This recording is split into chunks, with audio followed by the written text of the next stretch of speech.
How's everybody doing? You guys like video games? A lot of gamers out there. Yeah, we're actually over at the game development booth. I don't know if you got a chance to go get over there, but you can go over there and make some of your own levels. It's a good time. So my name is Matt Amoroso. I'm a computer science major at Lehigh University.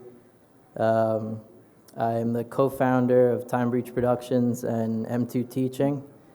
And I'm going to talk to you about Easter eggs. So for those of you who don't know what an Easter egg is, it's like a hidden feature in mostly in software, but not limited to it. And it's usually like a little hidden message or a hidden feature.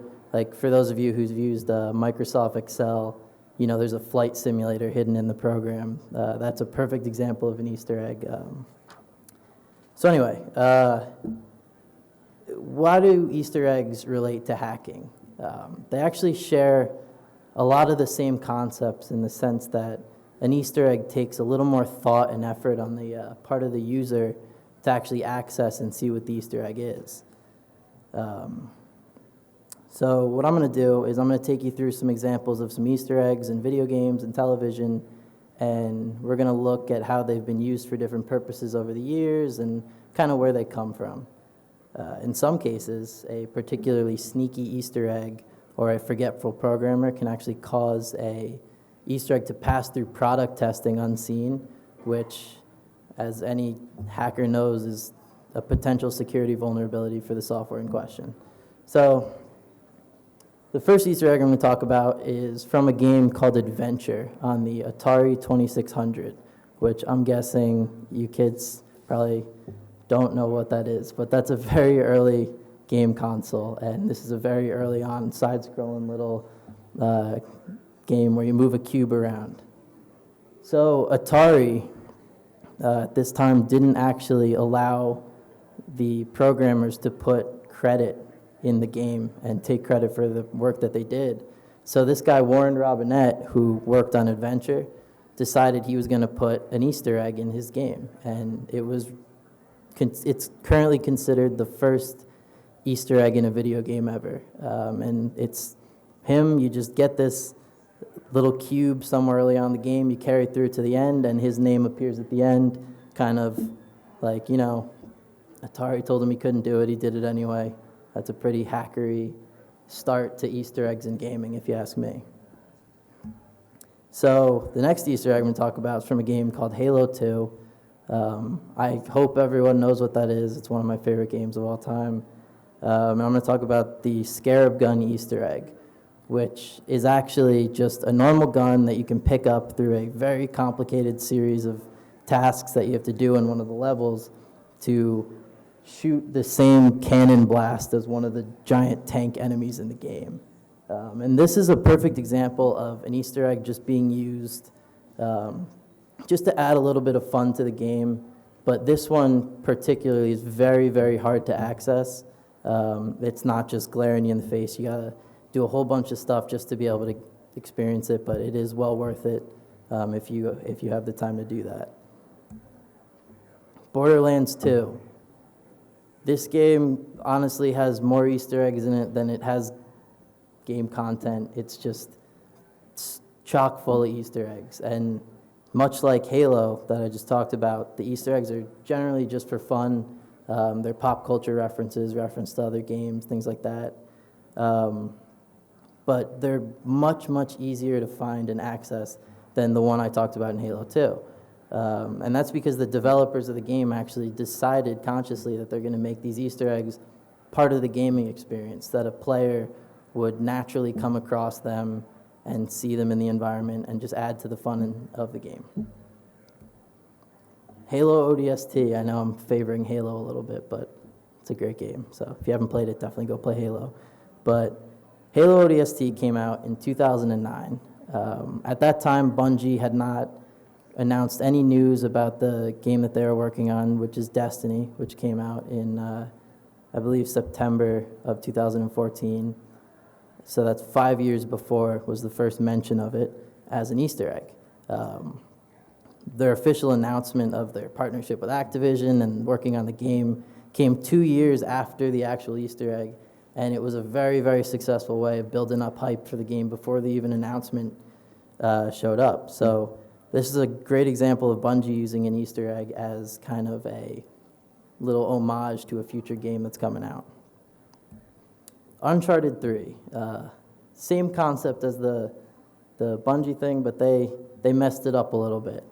So the developers at Naughty Dog, they planned on releasing Uncharted 3 actually after they had announced their new game, The Last of Us. So they put this little Easter egg in the newspaper that's like a little information about the game and stuff. And everyone knew Naughty Dog was working on a new title, but no one knew anything about it. And when Uncharted 3 actually ended up getting released before they announced The Last of Us, they totally forgot to take out the little homage Easter egg in the newspaper. And some clever gamers put 2 and 2 together, and suddenly you knew all this information about The Last of Us before the announcement. Metal Gear Solid, another classic game, another classic Easter egg. In this boss fight against Psycho Mantis, you would fight him, and he would actually reference games that you have played before somehow, and players were, this was, you know, it was new, it was surprising, it was very cool, but he would just read your memory card in your PlayStation, and those were simpler times where your memory card wasn't all that private, like you didn't really care if anyone read your memory card, but nowadays, if a game incorporated something like this, if some malicious game developer decided to put in a feature that could actually read the data from your console or computer, hid it as an Easter egg so it could pass through product testing, they could actually get a lot of information you might not want them to have. So, you know, it's just an example of how an Easter egg could potentially be a security vulnerability if not completely product tested and everything. So we've only talked about video game Easter eggs so far, but my favorite show is Scrubs, if anyone's ever watched it. So this Easter egg, I think, is just one that's a little bit funny. It's a little bit comical. The surgeon Turk, he changes his number in one episode to 1916, call Turk. And if you actually call that number, it'll go to like a Scrubs phone, and while they were filming, they had the phone on set, and sometimes people would pick it up.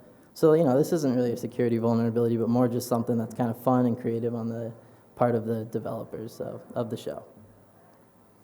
Another TV show, Archer.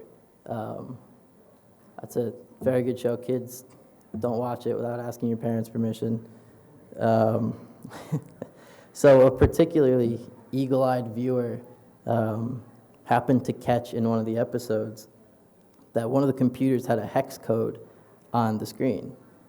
So when you translate this hex code, it actually leads to a YouTube video URL, and then the YouTube video is just some sound wave that makes no sense, but if you play the sound wave through a sonogram, that actually leads to a veneer cipher that you can actually decrypt, and then that leads to a Craigslist ad that has another cipher on it, that leads to a Reddit page, that leads to a Flickr account, and finally it leads to this webpage, algersoft.net, which is the personal webpage of like the mad scientist guy on the show. And it's, you know, it's just all little information on there. There's still stuff on that page that people haven't figured out how to access. So it's just a really good example of the makers of the show putting a lot of time and effort into this Easter egg. And it's a really good example of that. So the last Easter egg I'm going to talk about is I don't know, if anyone here has ever done any PHP work, you'll probably recognize it, but the PHP picture Easter egg.